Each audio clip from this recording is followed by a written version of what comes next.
Welcome friends to the new camera dot com channel. और finally हम बातें करने वाले हैं JVE10 कैमरे के बारे में। JVE10 कैमरे की स्पेसिफिकेशन आ चुकी है और कहीं ना कहीं हमें ये भी पता चल चुका है कि इसकी ओवरऑल डिज़ाइन कैसी होगी। प्राइस पॉइंट भी अवेलेबल है right now and it's all coming from rumour mill. तो बहुत ज़्यादा बिलीव करना इन सारी बातों पे उतना मुनासिब नहीं रहेगा, बट हाँ क्योंकि इन्फॉर्मेशन है तो उसके बारे में बातें करना ज़रूरी है और वो इन्फॉर्मेशन आप तक पहुँचाना भी ज़रूरी है। इसके बाद हाईली ट्रस्टेड सोर्सेज अगर इनकी इमेजेस लीक करते हैं, डिटेल स्पेसिफिकेशन सीड आउट करते हैं तो वो भी हम आपको अपडेट करेंगे, कम्युनिटी पोस्ट पर भी डालेंगे, वीडियोस भी बनाने की कोशिश करेंगे जितनी जल्द हो सके। और आप क्या कर सकते हो, आप हमारे चैनल को अगर सब्सक्राइब किए हुए हो already then you should press the bell notification icon, क्योंकि जैसे ही कुछ अपडेट्स डालें वो आप तक विदाउट एनी इश्यू डिले आप तक पहुँचे। और साथ ही साथ लाइक्स करना मत भूलना, कमेंट्स करना मत भूलना। You know the YouTube algorithm stuff, likes comments help us to grow. Now moving on to the content of the video, JVE10 कैमरे की स्पेसिफिकेशन के बारे में बात करते हैं। और सबसे पहले हम बातें करते हैं डिज़ाइन की। एज यूजुअल अगर आप डिज़ाइन की बात करो तो ये इंस्पायर्ड है डिज़ाइन A5100 कैमरे से। A5100 camera means it's a very compact design. साथ ही साथ यहाँ पर ऐसी बातें चल रही हैं कि यहाँ पर व्यू फाइंडर नहीं रहने वाला है। Since it's a dedicated blogging camera तो व्यू फाइंडर की स्पेस रखने की या व्यू फाइंडर को प्लेस करने की कोई उतनी ज़रूरत नहीं है as per the rumours right now. Now moving on to the other part of the major part of the design, the camera is coming with a very angle display screen. आपको पता है JV सीरीज के कैमरे यानी कि JV1 एक 1 inch sensor का compact camera है, बट JV1 कैमरा में एक बहुत बड़ी इश्यू थी 24 to 70 mm की लेंस जो कि of course hand held blogging के लिए उतनी सुटेबल नहीं थी। Although there are lot of third party lens option जिससे आपकी अल्ट्रा वाइड कवरेज हो जाती है, there are lot of option, but 24 to 70 mm lens एक प्रॉब्लम थी JV1 सीरीज की। But now we are talking about the JVE10। और यहाँ पर हम बात करें डिज़ाइन की, डिज़ाइन जो है इसमें आपको वैसे ही वेरी एंगल डिस्प्ले स्क्रीन मिलने वाली जैसे कि आपको JV1 कैमरे में दिखी थी। और धीरे धीरे जितने भी JV सीरीज़ के अंडर कैमरे आएंगे वो ब्लॉगर फ्रेंडली रहेंगे, यानी कि जो इंटायर JV सीरीज है JV1 और JVE10 और may be something else coming in the future, ये सारी ब्लॉगर्स को डेडिकेटेड सीरीज़ है। तो अगर आप फोटोग्राफर के पॉइंट ऑफ व्यू से सोचोगे तो ये कैमरा को शायद आपको उतना पसंद ना आए, but from blogging point of view अगर आप वीडियोस बनाते हो, ब्लॉग्स बनाते हो, then the camera is highly usable to you. Now moving on to the core specification part, हमने डिज़ाइन पार्ट की बात कर ली कि अल्ट्रा कम्पैक्ट बॉडी डिज़ाइन है, वेरी एंगल डिस्प्ले स्क्रीन है which is highly suitable for video bloggers. Now moving on to the core specification part, सबसे पहले हम बात कर लें इसमें 24 MP की सेंसर लगी हुई है। तो क्या 24 MP की सेंसर जो है ये मुनासिब रहेगी आज की डेट में ब्लॉगर्स के लिए? क्या हमें इसे खरीदना चाहिए?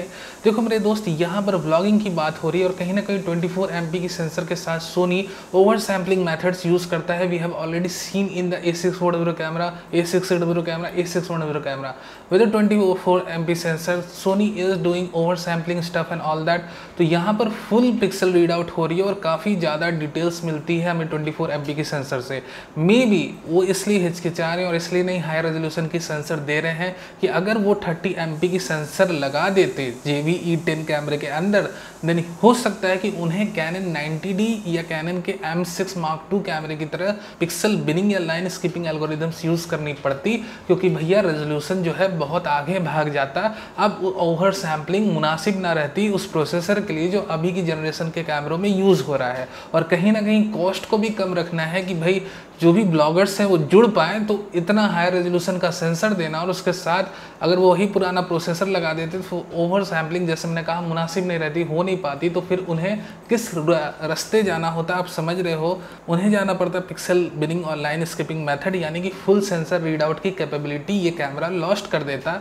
और साथ ही साथ जैसे ही लॉस्ट करता है तो ये कहीं ना कहीं कैनन 90D इस पर हावी हो जाता है, M6 Mark II हावी हो जाता। तो उन्होंने क्या करा, ये सोचा कि क्यों ना हम वही 24 MP की सेंसर यूज़ करें, हम वही ओवर सैम्पलिंग मेथड यूज़ करें जिसमें काफ़ी ज़्यादा डिटेल्स आती है और कहीं ना कहीं जिसकी वीडियो क्वालिटी को हमने परख चुका है, देख चुका है A640 camera, A610 camera, even A660 camera में।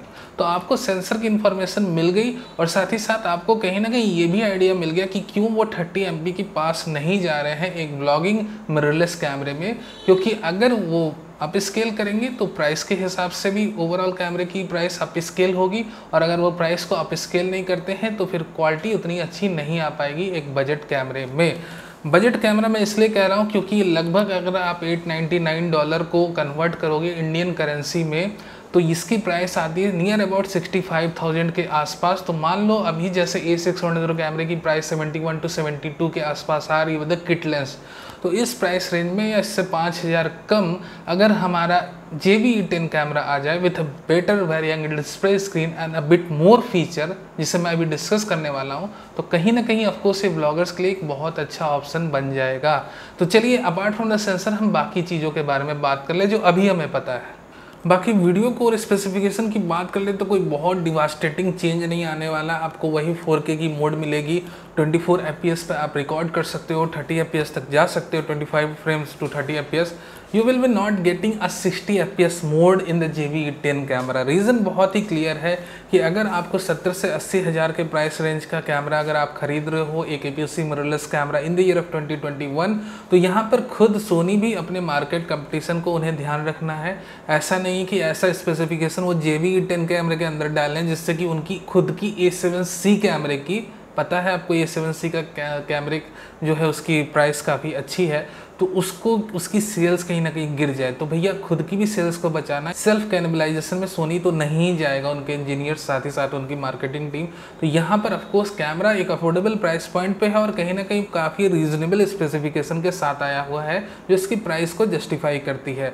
तो आप 4K 24 up to 30 FPS record कर सकते हो, जो कहीं ना कहीं बहुत मुनासिब है इस प्राइस पॉइंट के लिए। तो अब जो मैं बात करने वाला हूँ एक बहुत ही खास फीचर के बारे में बात कर रहा हूँ, और ये आप ये कह लो कि ये बहुत ही इंपॉर्टेंट पार्ट है इस वीडियो का। ये जो फीचर है उसे हम कहेंगे इमेज स्टेबलाइजेशन, और इसके 2 मोड के बारे में जिक्र है। जो भी इनिशियल डिटेल्स आ रही है उसके बारे में मैं बात कर रहा हूँ। तो एक तो है एक्टिव इमेज स्टेबलाइजेशन मोड, यानी कि आप कैमरे को लेकर दौड़ रहे हो और काफ़ी ज़्यादा आपकी जो फुटेज है उसमें डिस्टर्बेंस आ रही है, तो उसके लिए है एक्टिव इमेज स्टेबलाइजेशन मोड। दूसरा है स्टैंडर्ड इमेज स्टेबलाइजेशन मोड। अब ये 2 मोड हैं इस कैमरे में। हालांकि इन 2 मोड के बारे में तो जिक्र है, बट क्या ये जो दोनों मोड हैं जायरो सेंसर की यूटिलाइजेशन करते हैं, जैसे कि गोप्रो के कैमरे करते हैं और जैसे कि A7C में जायरो बेस्ड इमेज स्टेबलाइजेशन को इंट्रोड्यूस करा गया है, क्या उसी तर्ज पे हमें इमेज स्टेबलाइजेशन JVE10 के अंदर देखने वाला है? अगर जायरो सेंसर का यूज़ करके वो इमेज स्टेबलाइजेशन हमें दे रहे हैं तब भी बहुत ही अच्छी बात है, और तब भी हमें काफ़ी अच्छा इमेज स्टेबलाइजेशन इस कैमरे में दिखने वाला है। साथ ही साथ मैं ये भी बात कर लूँ कि अगर हमें एक mechanical sensor shift image stabilisation mechanism इस कैमरे के अंदर मिलता है, वो भी एक बहुत ही बड़ी बात होगी इस प्राइस पॉइंट के लिए। आप ये चीज़ें आप बहुत ही ध्यान से रखो किसी भी कैमरे की स्पेसिफिकेशन को क्रिटिसाइज़ करने के पहले, कि मार्केट में आपको बाकी कंपनियां क्या दे रही हैं, क्या 1 लाख के अंदर आपको IBS यूनिट मिल रही है। और कहीं ना कहीं यही रीज़न थी मेरे दोस्त XT40 की अनाउंसमेंट की डिले, और कहीं ना कहीं अब वो जो कैमरा है उसकी जो अनाउंसमेंट है शिफ्ट हो गई 2022 में, क्योंकि अगर कोई भी image stabilisation based camera 1 lakh के अंदर आ जाता है तो कहीं ना कहीं फ्यूजी भी इस जंग में कूद जाती। अभी फ्यूजी का XS10 एक ऐसा इकलौता कैमरा है जो कि लगभग आपको 1,10,000 1,20,000 के प्राइस रेंज में अवेलेबल है, और इसके अंदर आपको एक IBS यूनिट मिलती है। Although the IBS unit is not as effective as you see in the Fuji XT4, ये लगभग 33% छोटी है उससे, और कहीं ना कहीं उतनी ज़्यादा इफेक्टिव नहीं है जितने कि XT4 में फ्यूजी ने लगा रखी है। सो मेरे कहने का मतलब है, ये जो मैंने एक्स्ट्रा इन्फॉर्मेशन जोड़ी फ्यूजी की, मैंने क्यों जोड़ी, मुझे सिर्फ आपको ये बताना था कि 1 लाख प्राइस रेंज के अंदर अभी किसी भी कैमरा कंपनी का कैमरा उठा लो, you are not getting IBS feature in a mirrorless और DSLR कैमरा।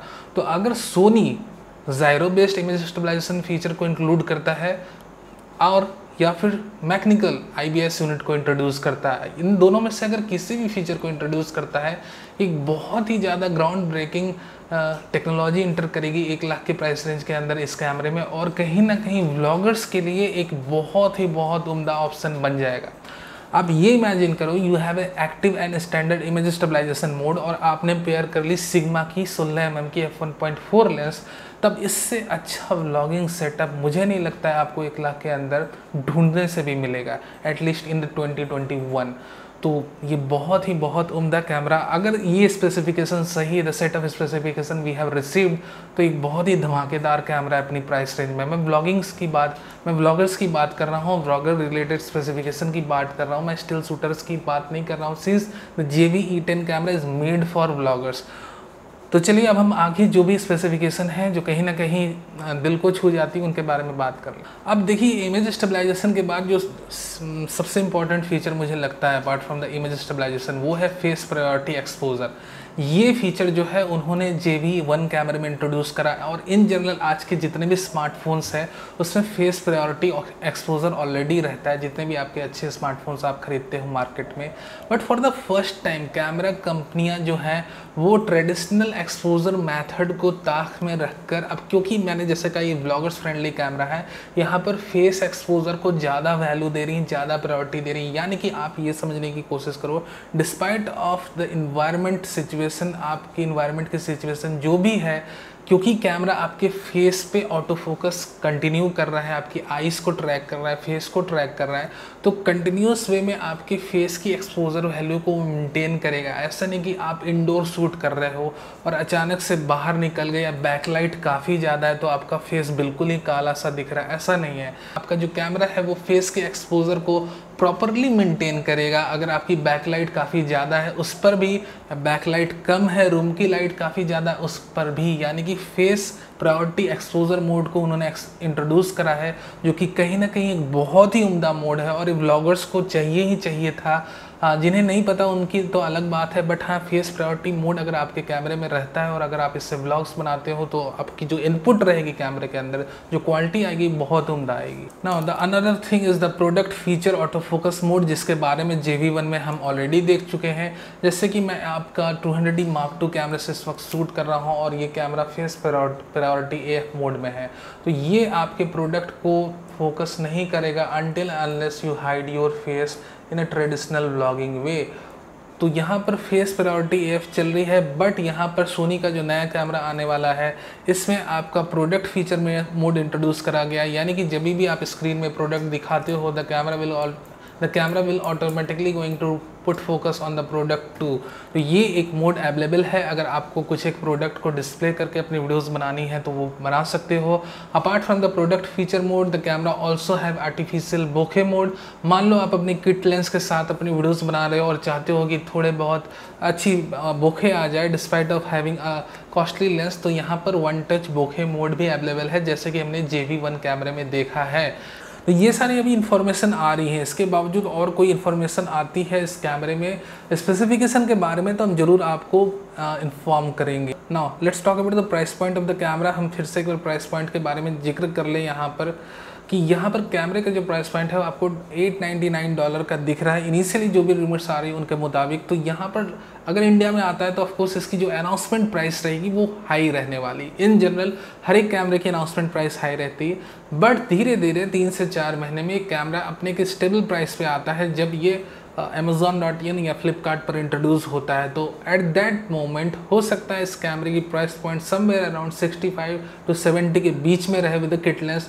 अगर ऐसा रहता है तो एक बहुत ही ऑसम कैमरा रहेगा अपनी प्राइस पॉइंट में, क्योंकि जिस तरह की अभी इनिशियल स्पेसिफिकेशन हमें दिख रही है कि इसके अंदर एक्टिव इमेज स्टेबलाइजेशन मोड है, स्टैंडर्ड इमेज स्टेबलाइजेशन मोड है, you are also getting a vari angle display screen and over sampled 6K video.